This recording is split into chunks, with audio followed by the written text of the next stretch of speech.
আলাইকুম, কেমন আছেন আপনি? ওয়ালাইকুম আসসালাম। তুমি চিনছো আমারে? চিনছি তো। তাহলে বলো তো আমি কে?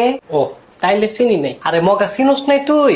না আব্বা। আরে আমগো বাড়ির যে বকুলা ছিল, হে বকুলের সম্বন্ধী তো। ও সম্বন্ধী? আরে তোর সম্বন্ধী না, বকুলের সম্বন্ধী। ও তাহলে আমার কি লাগে? আমি তোমার খালু লাগি। ওরা খালু লাগবে কিত্তা? আমি না তোমার খালু লাগি? আরে আপনি আমার ভাই লাগেন। আস্তাগফিরুল্লাহ, তাহলে তো আমারও ভাই লাগে। আরে তোমার ভাই না, তোমার আব্বা। তাহলে তো আমিও তোমার আব্বা লাগি। আরে আপনি আমার আব্বা লাগবেন কিত্তেন? আরে ছোটবেলায় তুমি আমার আব্বা ডাকছো না? আরে ছোটবেলায় আপনার আমি ফামু কই? ও তাহলে বকুলে ডাকছে। মাগো বকুলে আব্বা ডাকবো কিত্তু? লেখাটা ডাকছে আব্বা, আমি ডাকছি। ও হ বাজান, তাহলে আমি তোমার খালুই লাগি। আরে খালু না তো, তাহলে কি সম্বন্ধী না? আরে সম্বন্ধী তো বকুলের না। তো আমি তো বকুলের কথাই কইছি, আমি তো আপনার ফুতের কথা না কইছি। আরে তার কথা কয়ে লাভ নেই, সারা দুই খায়। আব্বা আমি রাইতেও খাই, ও যাতে রাইতেও খায়। আরে কথা তো এটা না, আমি তো এইটাই কই। তাইলে আবার কি?